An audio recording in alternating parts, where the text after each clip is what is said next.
आचार्य जी देखिए, धन का ये त्योहार है और इस दिन पूजा भी की जाती है, लेकिन धन का भंडार कैसे बढ़े, इसके लिए क्या करना चाहिए? जी बिल्कुल। देखिए, गणेश जी भगवान को दूर्वा से पूजा करें। और दूर्वा कई बार सहस्त्रार्चन होता है, तो 1000 दूर्वा के जो वृक्ष हैं उनको दल बोलते हैं, एक वृक्ष को, तो उससे दल करे, पूजन करे, किसी अच्छे ब्राह्मण को बुला करके एक गणेश जी का सहस्रनाम पाठ कराए। तो उसमें जैसे मंत्र है तो इसी तरह दूर्वा एक एक चढ़ाएं। गंग गणपतये नमः, सिद्ध गणपतये नमः, महागणपतये नमः, मोदाय नमः, प्रमोदाय नमः। इन ऐसे मंत्रों को नाम ले लेकर गणेश जी पर एक एक दूर्वा चढ़ाएं और एक एक जैसे कमल दल चढ़ाएं या जो भी आपकी श्रद्धा भावना बढ़े वो चढ़ाएं।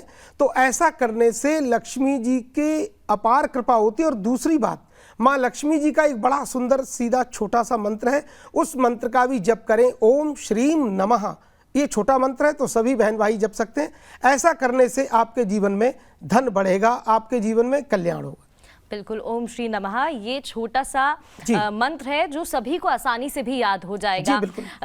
आचार्य जी, ये भी जानना चाहूंगी, धन दोष होता है, कई लोगों की जिंदगी में होता है लेकिन वो समझ नहीं पाते। अगर धन दोष है तो उसे कैसे दूर किया जाए और ऐसे में क्या उपाय ठीक रहते हैं? देखिए, धन दोष के लिए अपने घर को बहुत ही पवित्र रखें, अपने घर का वातावरण बहुत अच्छा रखें, घर में कई बार क्लेश नहीं करें। और दूसरी बात, आज के दिन धनत्रयोदशी के दिन और गणेश जी, लक्ष्मी जी, कुबेर भंडारी जी की एक साथ पूजा करें और माँ लक्ष्मी को कमल गट्टे से पूजा करें। तो लक्ष्मी को भी वही मंत्र है, श्रीम श्रीयै नमः, लक्ष्मीयै नमः। इन मंत्रों से लक्ष्मी जी का और कमल गट्टों से अगर आप पूजा करते हैं तो आपके जीवन में अनंत अखंड भंडार भरेंगे और माँ प्रसन्न होकर आपको आशीर्वाद प्रदान करेंगे। बिल्कुल। धनतेरस का त्योहार ऐसा त्योहार है, इस दिन सब अपने काम की पूजा करते हैं और कहते हैं कर्म ही पूजा है। तो ऐसे में जो बिजनेस करते हैं, जो बिजनेसमैन हैं, वो किस तरीके से अपने बिजनेस में जितने भी दोष हैं उनको दूर कर सकते हैं और पूजा कर सकते हैं? देखिए, कई बार लोगों को ऐसे प्रश्न होते हैं लोगों के, और लोग इस बात को बहुत घबराते हैं। लोगों का चलता हुआ बिजनेस कई बार ठप हो जाता है, डूब जाता है, कई बार लोग पैसे लेके नहीं देते हैं।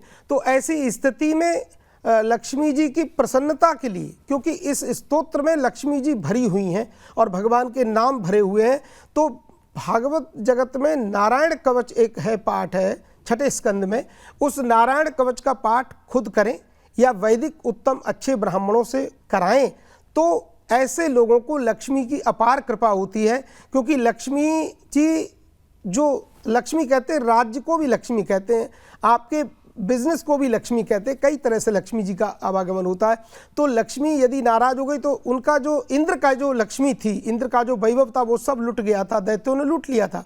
तो इस नारायण कवच के प्रभाव से त्रैलोक के लक्ष्मी विभुजे बुभुजे विनिर्जित्य मृदेश्वरान, इस नारायण कवच का पाठ करके लक्ष्मी, जो खोई हुई लक्ष्मी थी इंद्र की, वो इंद्र को पुनः प्राप्त हुई। ये इसमें भाव है। तो नारायण कवच का पाठ जरूर करें। हरिर्विदध्यान मम सर्वरक्षाम न्यस्तांग्रि पद्मा पतगेंद्र पृष्ठे धरारि चर्मा सिगदेषु चाप पाशान दधानोष्ट गुणोष्ट बाहु आदि आदि नारायण कवच के पाठ हैं। तो ऐसा करने से अनंत अखंड लक्ष्मी आपको मिलती है। दूसरी बात, आपके जीवन की, आपके शरीर की, आपके व्यापार की, आपके बिजनेस की, साथ में रक्षा का भी विधान होता है इस स्तोत्र से।